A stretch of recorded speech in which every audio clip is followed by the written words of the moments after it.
اعوذ باللہ من الشیطان الرجیم بسم اللہ الرحمن الرحیم اللہم صلی علی محمد وعلی آل محمد کما صلیت علی ابراہیم وعلی آل ابراہیم انک حمید مجید۔ اللہ تعالیٰ قرآن پاک کی سورۃ نمبر 25 سورۃ فرقان کی آیات نمبر 26 میں ارشاد باری تعالیٰ ہے ترجمہ، اور اس دن صحیح طور پر ملک صرف رحمان کا ہی ہوگا اور یہ دن کافروں پر بڑا بھاری ہوگا۔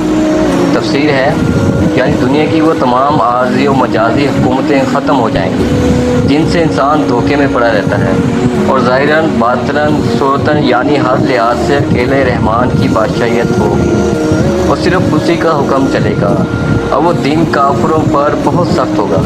یہ بھی مومنوں پر اس کی رحمت کا تقاضا ہوگا کیونکہ ان کے دشمنوں کو سزا دینے سے جو خوشی انہیں حاصل ہونی ہے وہ اور کسی طرح حاصل نہیں ہو سکتی۔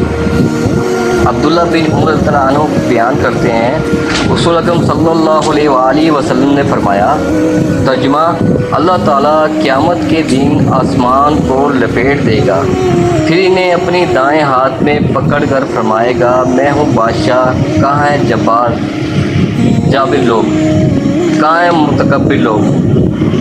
اور دیکھیے سورۃ مزمل اور مومنین کی آیات 16 میں کفار پر اس دن کے سخت ہونے اور مومن پر آسان ہونے کا مضمون دیکھیے۔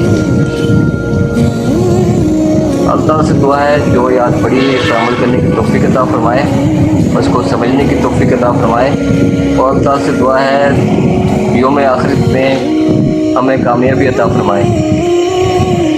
یا اللہ، یہ اسی وقت ممکن ہوگا جب ہم قرآن شریف کو ترجمے کے ساتھ ڈیلی پڑھنا شروع کریں گے، سمجھ کر پڑھنا شروع کریں گے، اس پر عمل کرنا شروع کریں گے، تو انشاءاللہ ہم بھی کامیاب ہو جائیں گے۔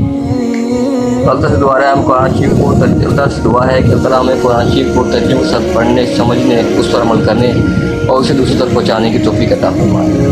Please subscribe. جزاک اللہ۔